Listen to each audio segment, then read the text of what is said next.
السلام علیکم ورحمۃ اللہ وبرکاتہ۔ الحمد للہ نحمده ونستعینه ونستغفره ونؤمن به ونتوکل علیہ ونعوذ باللہ من شرور انفسنا ومن سیئات اعمالنا من يهده الله فلا مضل له ومن يضلله فلا هادي له ونشهد أن لا إله إلا الله وحده لا شريك له ونشهد أن سيدنا ومولانا محمدا عبده ورسوله أما بعد فأعوذ بالله من الشيطان الرجيم بسم الله الرحمن الرحيم شهر رمضان الذي أنزل فيه القرآن هدى للناس وبينات من الهدى والفرقان صدق الله مولانا العظيم وصدق رسوله النبي الكريم ونحن على ذلك لمن الشاهدين والشاكرين والحمد لله رب العالمين۔ میرے محترم دوستوں اور بزرگوں، جیسا کہ آپ حضرات کی علم میں ہے کہ رمضان المبارک کی آمد ہے، اور یہ اللہ تعالیٰ کا بہت بڑا فضل اور احسان ہے کہ انشاءاللہ العزیز اللہ تعالیٰ ہماری زندگی میں ایک اور رمضان نصیب فرما دیں گے انشاءاللہ العزیز۔ یہ چونکہ انتہائی اہم عبادت ہے، اور آپ صلی اللہ علیہ وسلم کا معمول مبارک اور اسی طرح شریعت کا جو مزاج ہے وہ بھی یہی ہے کہ کوئی بھی عبادت ہو وہ باقاعدہ تیاری سے ہوتی ہے۔ جیسا کہ نماز ہی دیکھ لیں، اب نماز کے اندر یہ حکم بھی دیا جا سکتا تھا کہ بھائی ٹھیک ہے اور نماز پڑھو، مقصود تو اصل نماز ہے کہ فجر میں 2 پڑھنی ہے، ظہر میں 4 پڑھنی ہے، عصر میں 4، مغرب میں 3، عشاء میں 4۔ لیکن وہ حکم اپنی جگہ اس سے پہلے تیاری کروائی، حالانکہ بندہ پاک صاف ہوتا ہے بالکل، لیکن اس کے باوجود بھی فرائض کو پورا کرنا ضروری ہے۔ تو یہ ایک تیاری ہے، اس کے بعد وضو، اس کے بعد سنتیں، یہ تیاری ہو رہی ہے، اصل عبادت بعد میں جو باجماعت نماز ادا کریں گے۔ اسی طرح روزہ ہے کہ روزے میں دیکھ لیں کہ آپ صلی اللہ علیہ وسلم 2 ماہ پہلے دعا شروع کر دیتے تھے۔ یہ 2 ماہ پہلے دعا کرنے کا مقصد ایک ذہنوں کو تیار کرنا ہے۔ تو گویا کہ جتنی بھی عبادات ہیں ان کے اندر عبادت اپنی جگہ، لیکن عبادات کی تیاری بھی کروائی گئی، گویا کہ وہ تیاری بھی مقصود ہے۔ اسی تیاری کے سلسلے میں چونکہ روزہ ایک اہم عبادت ہے، اور جتنی بھی احکامات ہم پر لاگو ہوتے ہیں ان میں باقاعدہ احکام دیے گئے، باقاعدہ یہ بتایا گیا کہ یہ فرض ہے، یہ واجب ہے، یہ کام کرنا، یہ نہیں کرنا۔ تو روزے میں بھی اسی طرح ہی ہے۔ تو اس وجہ سے روزے کے کچھ مسائل کا انشاءاللہ بیان آ جائے گا، کیونکہ یہ سلسلہ اصل میں عام طور سے تو رمضان میں ہوتا ہے۔ رمضان میں چونکہ کل سے شروع ہو جائے گا، کل سے تراویح شروع ہو جائے گی انشاءاللہ۔ آج بھی امکان تو ہے اگرچہ معمولی درجے کا ہے، تو اگلا جمعہ 5-6 دنوں بعد آ رہا ہے، اس وجہ سے ہم نے یہ رمضان سے پہلے سلسلہ رکھا۔ تو رمضان سے پہلے جو کچھ باتیں تو گزر چکی ہیں، جیسے رمضان کی تیاری کے متعلق پہلے بھی بات ہو چکی، البتہ اس مجلس کے اندر کچھ باتیں جو ہے نا جو ابھی تک نہیں ہوئیں وہ ہم جو ہے نا عرض کر دیں گے کہ آپ صلی اللہ علیہ وسلم سے جو رمضان مبارک کی آمد کا جو شوق کہ گویا کہ آپ اسلام رمضان کا انتظار کرتے تھے، جیسا کہ ابھی میں نے دعا پڑھی اللہم بارک لنا فی رجب و شعبان و بلغنا رمضان، گویا کہ اس سے پتہ چلتا ہے کہ آپ علیہ السلام کو کس قدر شوق تھا، رمضان کا انتظار کرتے۔ اسی طرح ایک حدیث میں آتا ہے کہ آپ صلی اللہ علیہ وسلم عام جو مہینے ہیں ان میں اس قدر تاریخ یاد رکھنے کا اہتمام نہیں کرتے تھے، اور شعبان کی تاریخوں کا اہتمام کرتے تھے کہ بھی آج کون سی تاریخ ہے، آج شعبان کی کون سی، آج شعبان کی کون سی ہے۔ مقصد کیا تھا؟ چونکہ آگے رمضان قریب ہے، تو گویا کہ اس طرح شعبان کا مہینہ آپ صلی اللہ علیہ وسلم گن گن کر گزارتے تھے۔ اسی طرح کنز العمال کے اندر ایک حدیث ہے جس میں یہ باتیں اس حدیث سے ثابت ہو رہی ہیں کہ آپ صلی اللہ علیہ وسلم نے فرمایا، جس کا مفہوم ہے کہ یہ برکت کا مہینہ ہے، اس کی خیر سے اللہ تعالیٰ تمہیں ڈھانپ لیتے ہیں، تم پر رحمت نازل فرماتے ہیں اور خطاؤں کو معاف کرتے ہیں، دعاؤں کو قبول کرتے ہیں اور تمہارے شوق کو دیکھتے ہیں۔ اللہ تعالیٰ تمہارے شوق کو دیکھتے ہیں، اور حدیث میں آتا ہے کہ تم اللہ کو اپنا شوق دکھاؤ، فَأَرُوا اللَّهَ، اللہ کو اپنا شوق دکھاؤ۔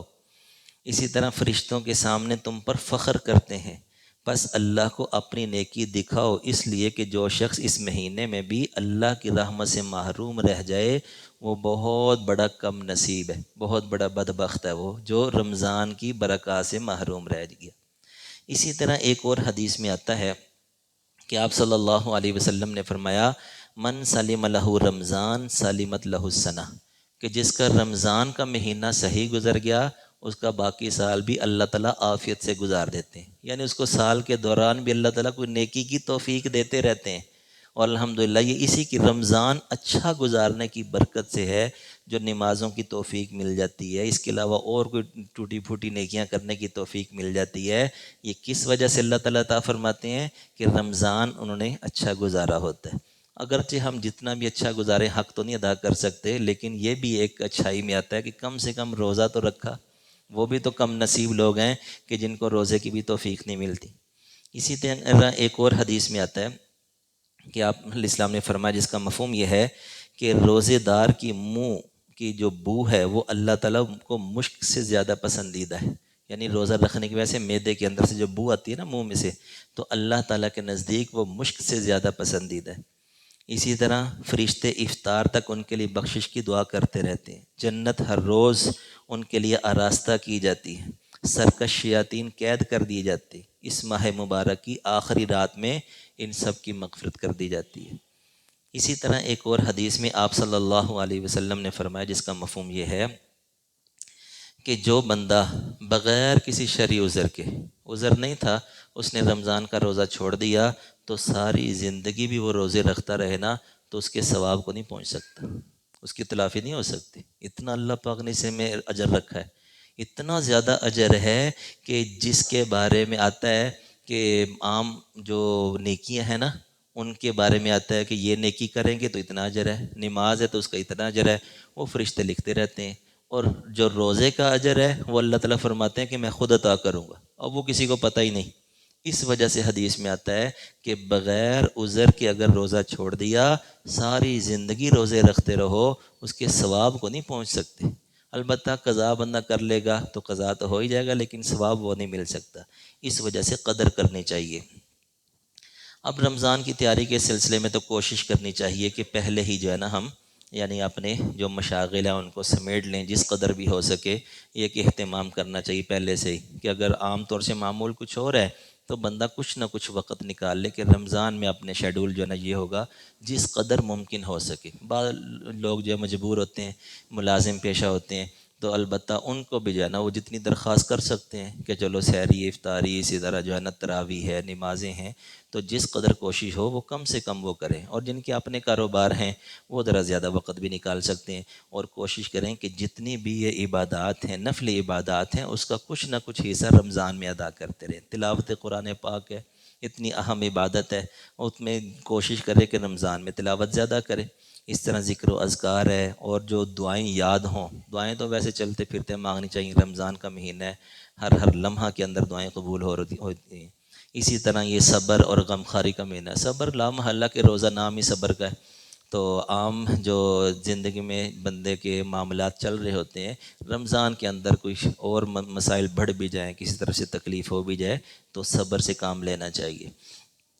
اسی طرح اب یہ جو روزے کے کچھ مسائل ہیں کہ روزہ کہتے کس کو ہیں؟ صبح صادق سے غروب آفتاب تک روزے کی نیت سے کھانا پینا اور جماع چھوڑ دینا، ازدواجی تعلقات چھوڑ دینا، یعنی روزے کی نیت سے، یعنی کہ نیت ضروری ہے۔ اب یہ نیت کیا ہوتی ہے؟ نیت اصل تو دل کا نام ہے، دل میں ہوتی ہے، جیسے نماز کی نیت ہے دل میں ہی ہوتی ہے، تو اصل تو نیت کا محل دل ہے۔ البتہ جو ہے نا زبان سے بھی ادا کر لینی چاہیے۔ اس میں جو مشہور الفاظ ہیں وَبِصَوْمِ غَدٍ نَوَيْتُ، اس کو جو ہے نا حدیث کی طرف منقول نہیں کرنا چاہیے، اس کو حدیث کی طرف منسوب نہ کریں کہ حدیث سے صاحب، یہ حدیث کے الفاظ نہیں ہیں، یہ ایک عربی کی نیت ہے، وَبِصَوْمِ غَدٍ نَوَيْتُ، ٹھیک ہے؟ وغیرہ اپنی زبان میں بندہ کر لے کہ میرا روزہ، بس یہ نیت کر لے، زبان سے بھی کہہ لے تو بہتر ہے۔ روزہ مسلمان عاقل بالغ مقیم صحت مند، مسلمان ہو، عاقل ہو، بالغ ہو، اس پر روزہ فرض ہے۔ اور مقیم کا مطلب ہے کہ بندہ سحری کا وقت ختم ہونے، جب سحری کا وقت ختم ہو رہا ہوتا ہے اس وقت عملاً مسافر نہ ہو۔ سحری کا وقت ختم جب ہو رہا ہے اس وقت عملاً مسافر، یعنی کہ اگر اپنی آبادی سے نکل چکا ہے، اپنے شہر کی حدود سے نکل چکا ہے، تو یہ عملاً مسافر ہے، اس کے لیے گنجائش ہے روزہ رکھ لے، ٹھیک ہے، نہ رکھے تو پھر بھی ٹھیک ہے۔ لیکن اگر سحری کا وقت ختم ہو رہا ہے، یہ اسپیکر خراب ہو رہا ہے، کیا کر رہی ہے؟ توجہ ادھر جا رہی بار بار۔ اگر سحری کا وقت اپنی جگہ پر ختم ہو رہا ہے، اپنے گھر میں ختم ہو رہا ہے، تو پھر روزہ رکھنا فرض عین ہے، روزہ نہیں چھوڑ سکتے۔ فجر کے بعد سفر شروع کرنا ہے، صبح 8-9 بجے سفر شروع کرنا ہے، تو روزہ نہیں چھوڑ سکتے، روزہ چھوڑنا گناہ کبیرہ ہے۔ یہ تو مسافر وہ ہے کہ سحری کا وقت ختم ہونے سے پہلے وہ عملاً مسافر ہو، اپنی آبادی سے نکل چکا ہو، بستی سے نکل چکا ہو، اس کے لیے گنجائش ہے۔ باقی روزے کے لیے کوشش کرنی چاہیے کہ 10 سال کے جو بچے ہیں ان کو بھی روزے کی عادت ڈالنی چاہیے۔ اسی طرح بعض اوقات غسل جو ہے نا وہ فرض ہو جاتا ہے، تو غسل فرض ہو جائے تو پھر بھی روزہ رکھنا ضروری ہے۔ اس میں اگر وقت تنگ ہو تو پہلے سحری کر لے، اور اگر وقت ختم ہو جائے تو غسل بعد میں کر لے۔ تو سحری کھانے کے لیے منہ بھر کے کلی کر لے پہلے، اور پھر سحری کھا لے۔ باقی جو ناک میں پانی ڈالنا ہے یا سارے بدن کو دھونا ہے وہ جب سحری کا وقت ختم ہو جائے پھر بھی کر سکتا ہے، تو اس میں سحری کرنے سے پہلے کلی کر لے باہر منہ بھر کے۔ اور اگر ایسا ہو جائے کہ بندے کی آنکھ کھلی اور غسل فرض ہو گیا تو اس میں بھی یہی ہے کہ غرارہ نہ کرے، غرارہ نہ کرے، بس منہ بھر کے کلی کر لے کہ حلق میں پانی نہ اترے، اتنا منہ بھر کے کلی کرے اور ناک میں پانی ڈال لے، تو باقی غسل کے فرائض بھی پورے کر لے۔ یہ مسافر کا یہ تفصیل میں نے عرض کر دی، روزے کی نیت کا بھی میں نے عرض کر دیا۔ سحری کے متعلق جو ہے نا، سحری کھانا ایک مستحب عمل ہے، مسنون کہہ لیں، مستحب کہہ لیں، جیسے بعض احادیث میں آتا بھی ہے کہ جس کا مفہوم یہ ہے کہ اگر نہ بھی طبیعت ہو تو ایک تو کھجوریں کھا لے بندہ، تاکہ جو مستحب ہے یا سنت ہے اس پر عمل ہو جائے، ثواب مل جائے سحری کھانے کا۔ یہ کوئی فرض واجب نہیں ہے کہ اگر سحری نہیں کھائی یا آنکھ نہیں کھلی تو جناب روزہ ہی چھوڑ دیتے ہیں، ٹھیک ہے؟ روزہ چھوڑنا کبیرہ گناہ ہے، سحری کھانا کوئی فرض واجب تھوڑی ہے، کچھ بھی نہیں ہوتا۔ آج تک کوئی ایسا بندہ شہید نہیں ہوا کہ جناب سحری نہیں کھائی تھی تو جناب بندہ ہی فوت ہو گیا ہو کہ روزہ رکھ لیا تھا، ایسا کوئی نہیں ہوا، ہوتا بھی کچھ نہیں۔ بھائی تھوڑا سا مشقت بڑھ جائے گی نا، تو روزہ نام کس چیز کا ہے؟ مشقت کا ہی ہے، جتنی مشقت بڑھے گی اجر بھی بڑھ جائے گا۔ اور دوسرا دیکھیں کہ جیسے پہلے شروع میں کہا تھا کہ روزہ جو ہے نا، رمضان کا مہینہ یہ صبر کا پیغام دیتا ہے نا، یہ صبر والی عبادت ہی صبر والی ہے کہ بندہ اب 11 مہینے کھا رہا ہے، پی رہا ہے، اپنی خواہشات پوری کر رہا ہے، اس مہینے میں آ کے صبر سے کام لے، حوصلے سے کام لے۔ تو دیکھیے کہ عام طور سے جو ہے نا آپ دیکھیں گے نا، تو رمضان میں اس طرح کی پوسٹیں شروع ہو جائیں گی، اس طرح کی حدیث شروع ہو جائیں گی جو شبے میں ڈال دیتی ہیں۔ مثلاً ایک حدیث میں مثلاً آتا ہے کہ اذا سمع احدکم النداء والاناء على يده فلا يدعه حتى يقضي حاجته منه او کما قال علیہ الصلوۃ والسلام۔ ابو داؤد شریف کی حدیث ہے کہ جس کا مفہوم یہ ہے کہ اگر کوئی بندہ اذان سن بھی لے اور برتن اس کے ہاتھ میں ہو تو وہ کھاتا پیتا رہے، اپنی ضرورت اس سے پوری کر لے۔ یہ جو ہے نا یہ پوسٹیں چلیں گی رمضان کے اندر اس حدیث کے اندر، تو یہ سمجھ لیں کہ یہ ایک شبہ ہے۔ اصل میں جو روزے ہے، روزے کا تعلق وقت کے ساتھ ہے، اذان کے ساتھ نہیں ہے۔ روزے کا تعلق وقت کے ساتھ ہے، اذان کے ساتھ نہیں ہے۔ اذان ہوئی نا تو کیا روزہ شروع نہیں ہوگا؟ قرآن تو کہہ رہا ہے جیسے ہی صبح شروع ہو جائے گی، صبح صادق ہو جائے گی، روزہ شروع ہو جائے گا، اور غروب ہو جائے گا، روزہ ختم ہو گیا۔ اذانوں سے تعلق نہیں ہے روزے کا، اس کا تعلق دن کے ساتھ ہے، یہ قرآن پاک سے ثابت ہے۔ تو اب یہ جو اذان کا سلسلہ ہے یہ عام طور سے روزے کا وقت ختم ہونے کے بعد ہی ہوتا ہے۔ اب دیکھیے کہ یہ جو شبہ کہاں سے پیدا ہوا اور اصل حقیقت کیا ہے اس کی۔ اصل میں جو ہے نا ایک حدیث میں آتا ہے، یہ مسلم شریف کی حدیث ہے، جس کا مفہوم یہ ہے کہ آپ صلی اللہ علیہ وسلم نے فرمایا ان بلالا یؤذن بلیل فکلوا واشربوا حتی تسمعوا تاذین ابن ام مکتوم او کما قال علیہ الصلوۃ والسلام۔ یہ مسلم شریف کی حدیث ہے جس میں آپ صلی اللہ علیہ وسلم فرما رہے ہیں کہ حضرت بلال جب اذان دیتے ہیں تو تم کھاتے پیتے رہو، یہاں تک کہ حضرت ابن مکتوم کی اذان سن لو۔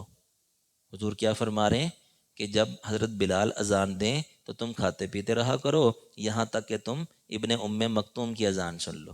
اب اس وقت معمول کیا تھا، رواج کیا تھا کہ حضرت بلال رضی اللہ تعالیٰ عنہ یہ تہجد کے وقت میں اذان دیتے تھے، تہجد کے وقت میں اذان۔ اور یہ بھی حدیث میں آتا ہے، اس کا مقصد بھی حدیث میں آتا ہے، اس کا مفہوم یہ تھا کہ جو لوگ عبادت کر رہے ہیں ان کو اندازہ ہو جائے وقت تھوڑا رہ گیا ہے، جا کے سحری کر لیں، اور جو لوگ سوئے ہوئے ہیں وہ بیدار ہو جائیں اور بیدار ہو کے سحری کر لیں۔ تو مقصد یہ ہوتا تھا۔ تو حضرت بلال اذان دیتے، اور اس کے بعد جب وقت ختم ہو جاتا تو حضرت عبداللہ بن مکتوم رضی اللہ تعالیٰ عنہ وہ اذان دیتے، صحابہ کو پتہ چل جاتا۔ تو اس وقت چونکہ اذانیں دو ہوتی تھیں تو اس وجہ سے ایک معمول تھا، تو آپ علیہ السلام نے فرما دیا کہ حضرت بلال اذان دیں، تم کھاتے پیتے رہو۔ اب ہمارے عرف کے اندر، ہمارے رواج میں تو ایسا نہیں ہوتا کہ پہلے اذان دی جائے کہ لوگوں کو پتہ چل جائے کہ وقت تھوڑا رہ گیا اور کھاتے پیتے رہے، جب وقت ختم ہو پھر کوئی دوسرا مؤذن اذان دے، پتہ چل جائے فلانا قاری رحمۃ اللہ کی اذان ہو رہی ہے، لو جو وقت ختم ہو گیا ہے۔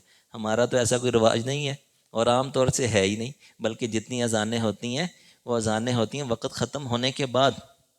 تو جب وقت جو ختم ہو گیا تو اب اس سے اذانوں کا تعلق ہی نہیں رہا کہ بندہ وقت ختم ہو گیا پھر بھی کھا پی رہا ہے۔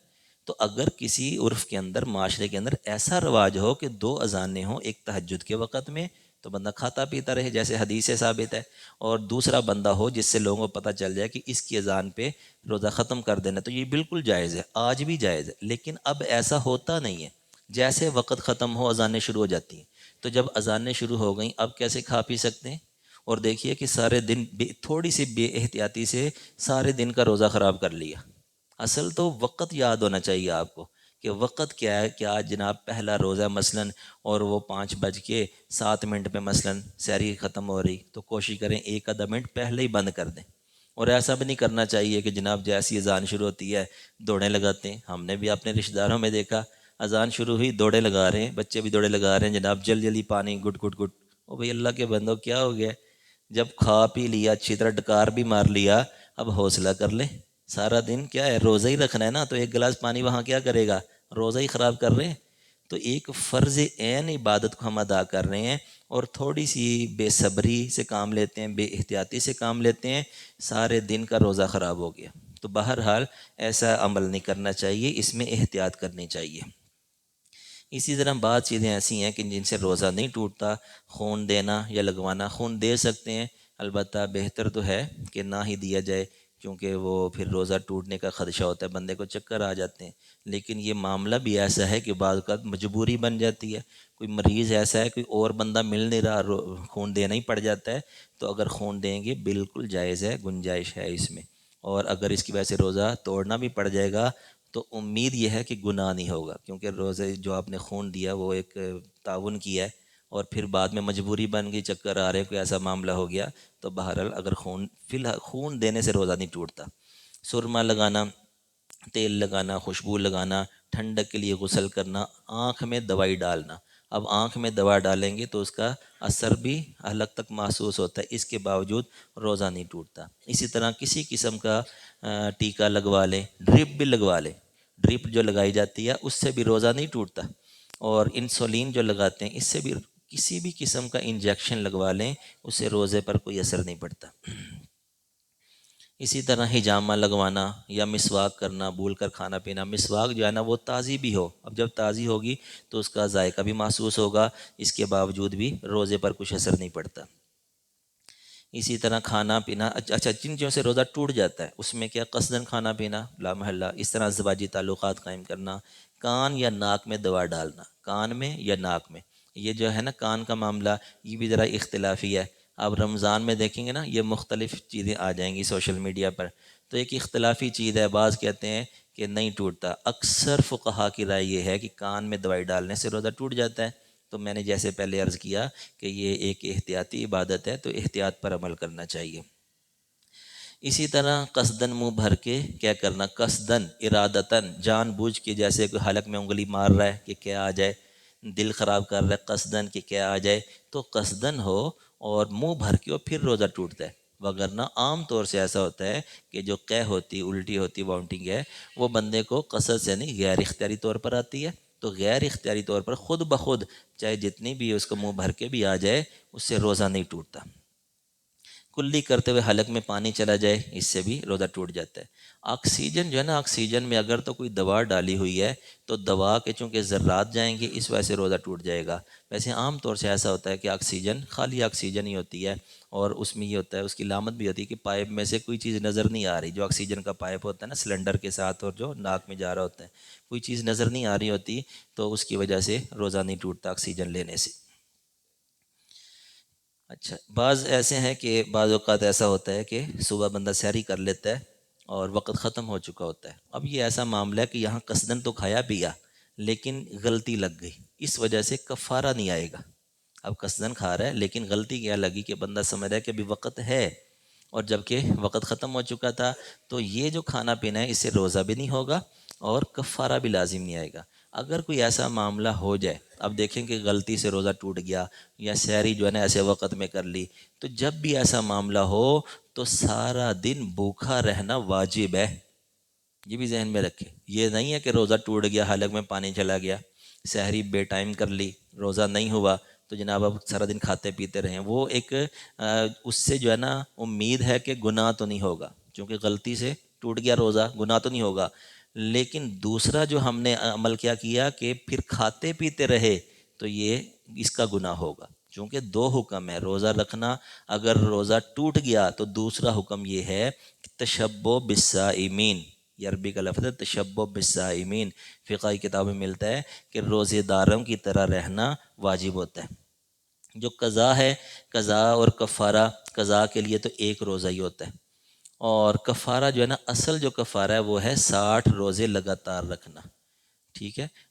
اگر کوئی بندہ نہیں رکھ سکتا اس کے لیے شریعت نے کہا ہے کہ 60 مسکینوں کو کھانا کھلائے، یہ ہر بندے کے لیے نہیں ہے۔ اصل کیا ہے کہ 60 روزے مسلسل رکھنا، ہاں بندہ نہیں رکھ سکتا تو پھر وہ 60 مسکینوں کو کھانا کھلائے تو ادا ہو جائے گا۔ یہ کچھ مسائل، بہرحال چونکہ وقت بھی اتنا ہی ہے سارے مسائل تو بیان نہیں ہو سکتے۔ صدقہ فطر کا بس یہ مسئلہ تھوڑا سا سن لے، باقی اس کا مسئلہ یہ صدقہ فطر واجب کس پر ہوتا ہے یہ اگلا جملہ انشاءاللہ زکوٰۃ کے مسائل پر ہوگا تو اس میں یہ چیز بھی آ جائے گی۔ باقی جو ہے نا صدقہ فطر بہتر تو ہے کہ رمضان شروع ہونے کے بعد ادا کیا جائے صدقہ فطر، کیونکہ اس میں اختلاف ہے۔ بعض علماء کہتے ہیں کہ رمضان کا چاند نظر آنے کے بعد ادا کیا جائے، البتہ بعض کہتے ہیں کہ یہ زکوٰۃ کی طرح ہے، تو زکوٰۃ چونکہ پہلے بھی ادا ہو سکتی ہے تو اس وجہ سے رمضان سے پہلے بھی ادا کر دیں تو صدقہ فطر ادا ہو جائے گا۔ اب جو صدقہ فطر ہے وہ گندم کے اعتبار سے وہ 1.25 کلو ہے، جس کی یعنی بہتر درجہ 300 روپے، ویسے تو کئی کیلنڈر ایسے ہیں جو 200 روپے 180 روپے والے بھی شائع کیے ہوئے ہیں، لیکن یہ ہے کہ بندہ اپنے معلوم کر لے 2.25 کلو گندم یا آٹے کی قیمت، اور اس میں پھر آلہ جو ہے نا، آلہ جیسے چکی کا آٹا ہے، ٹھیک ہے، اس کا ریٹ معلوم کر کے بہتر یہ ہے کہ 300 روپے دے، وگرنہ اگر کوئی بندہ 200 بھی دے دے گا تو ابھی یعنی جو ہمارے جو مضافات ہیں، لاہور کے مضافات، جو ریٹ ہمیں پتہ چلا ہے 200 روپے سے بھی صدقہ فطر ادا ہو جائے گا، اور جو کے اعتبار سے 1000 روپے ہے، کھجور کے اعتبار سے 2000 ہے، کشمش کے اعتبار سے 3000 ہے۔ یہ جو شریعت نے مختلف رکھی ہیں نا، یہ رکھے ہیں کہ صاحب استطاعت کے لیے، یہ نہیں کہ ہر بندہ گندم کے اعتبار سے دے رہا ہوتا ہے۔ بھئی اللہ پاک نے حیثیت دی ہے تو آپ علیہ السلام کیا فرما رہے ہیں، اس کا مفہوم ہے کہ گندم بھی ہے، جو بھی ہے، کھجور بھی ہے، کشمش بھی ہے۔ یہ درجہ بندی کیوں کی گئی؟ کیونکہ بندوں کے اندر بھی تو درجہ بندی ہے، اس اعتبار سے کہا گیا۔ اچھا، بعض لوگ ایسے ہیں کہ وہ روزہ نہیں رکھ سکتے، تو جو روزہ نہیں رکھ سکتا وہ روزے کا فدیہ دے دے، فدیہ بھی اتنا ہی ہے، یعنی کم سے کم وہ 300 روپیہ، یا جیسے میں نے کہا 200 روپے ایک روزے کا فدیہ، اور جو کے اعتبار سے 1000 ہے، یعنی روزے کا فدیہ بھی اتنا ہی ہے جتنا صدقہ فطر ہے۔ البتہ روزے کا جو فدیہ ہے یہ رمضان سے پہلے نہیں دے سکتے، رمضان کا چاند نظر آئے تو پھر فدیہ دینا چاہیے۔ یہ بہت زیادہ اس میں لوگ غلطی کرتے ہیں، وہ پہلے ہی راشن ڈلوا دیتے ہیں، وہ جی والد صاحب یا ہمارے بزرگ ہیں، والدہ، وہ روزے نہیں رکھ سکتے تو وہ راشن ڈلوا دیتے ہیں۔ ابھی پہلے راشن ڈلوا دیا تو یہ تو صدقہ ہے، یہ نفلی صدقہ ہو گیا، فدیہ ادا نہیں ہوا، چونکہ فدیہ یہ روزے کا قائم مقام ہے، تو رمضان کا چاند تو نظر آیا ہی نہیں۔ جب عبادت کا بھی وقت ہی شروع نہ ہوا ہو تو اس سے پہلے اگر کوئی نفل پڑھ لے، وہ نفل ہی ہوں گے نا، ظہر کا وقت نہیں شروع ہوا، نماز پڑھیں گے نفل ہوگی، تو جن لوگوں نے روزے کا فدیہ ادا کر دیا تو وہ نفل ہو گیا. اب ایسا جب صدقہ ہو جائے نا واپس بھی نہیں لینا چاہیے بہرحال. لیکن فدیہ ادا نہیں ہوا. جب رمضان کا چاند نظر آ جائے گا پھر باقی سارے یعنی کہ 30 کے 30 روزوں کا فدیہ دیا جا سکتا ہے، پھر ادا ہو جائے گا. آگے جو ہے نا رمضان کے اندر ایک اہم عبادت جو تراویح کی ہے. اب چونکہ وقت بھی اتنا نہیں ہے تو تراویح کے اندر دیکھ لیں. صرف ایک بات کر کے بات ختم کر رہا ہوں کہ دیکھیے کہ یہ ایک ایسا عمل ہے جو صحابہ کرام سے لے کر آج تک یہ 20 تراویح کا عمل چلا آ رہا ہے، اور یہ کئی احادیث سے اس کا ثبوت ملتا ہے. 20 تراویح کا جو ثبوت ہے وہ بہت سی احادیث سے ملتا ہے. تقریباً ہم نے یہاں 14 احادیث ہیں جن سے جو ہے نا ہم نے لکھی ہیں جس سے تراویح کا ثبوت ملتا ہے. تو اب جو ہے نا دیکھیے کہ اس میں اگر کوئی بندہ 8 تراویح بھی پڑھتا ہے تو تراویح تو اس کی بھی ہو جائے گی، 8 تراویح بھی ہو جائے گی، لیکن جو 12 تراویح ہیں وہ تو رہ جائیں گی نا. تو امت کا ایک طبقہ ہے، 20 علماء کی رائے ہیں کہ جناب ہم نے جو یہاں پر اکٹھی کی ہیں کہ وہ سب بڑے بڑے حضرات ہیں، وہ کہتے ہیں کہ تراویح 20 ہے. تو یہ رمضان کے مہینے میں ان اختلافات میں نہیں پڑھنا چاہیے. بھائی ٹھیک ہے اگر کوئی بندہ 8 پڑھنا چاہ رہا ہے، لیکن کم سے کم یہ سمجھے کہ چلو یار کچھ تو میں پڑھ رہا ہوں باقی چھوڑ رہا ہوں. اگر وہ بندہ انہی بحثوں میں اپنی بات کو سچا ثابت کرنے کے لیے ان بحثوں میں پڑ جائے گا تو بھائی جو 20 پڑھ رہے ہیں ان کو تو پڑھنے دینا چاہیے. تو اپنے آپ کو بندہ سمجھے چلو یار ہمیں بھی ہمت کرنی چاہیے، لیکن جو دوسرے پڑھے ان سے بحث نہیں کرنی چاہیے، چونکہ اس میں تو کوئی اختلاف ہے ہی نہیں. اجماع کا مطلب یہ ہوتا ہے کہ ایک زمانے کے تمام مجتہدین علماء کا کسی حکم شرعی پر اتفاق کر لینا. چونکہ اجتہاد کا زمانہ باتفاق علماء 4 صدی ہجری کے بعد سے بند ہو چکا ہے، اس لیے اب اجماع کا ہونا بھی ممکن نہیں ہے. اجماع سے ثابت ہوا یہ مسئلہ کہ تراویحیں جو ہیں 20 ہی ہیں. اس طرح بہت سے علماء ہیں، بڑے بڑے اکابر علماء ہیں، ہر صدی کے بڑے بڑے علماء ہیں جو کہتے ہیں تراویح 20 ہی ہے. تو بہرحال کوشش یہ کرنی چاہیے کہ جس قدر ہو سکے تراویح 20 پوری پڑھنی چاہیے. اس میں جو ہے نا اگر 8 پڑھیں گے تو ایک کم ہمتی کی بات ہے. 20 تراویح پر 14 احادیث تو ہم نے نقل کی ہیں، لیکن چونکہ وقت نہیں ہے اس لیے خلاصہ عرض کر رہے ہیں. اللہ تعالیٰ سے دعا ہے کہ جو کہا سنا اللہ تعالیٰ اس کو سمجھنے، اس پر عمل کرنے کی توفیق عطا فرمائے. مسائل تو دیکھیے کہ میں نے تھوڑے سے بیان کیے ہیں، اور بھی بہت سے مسائل ہوتے ہیں. تو کوشش یہ کرنی چاہیے کہ جو مستند علماء ہیں ان سے جو ہے نا مسائل پوچھ لینے چاہیے.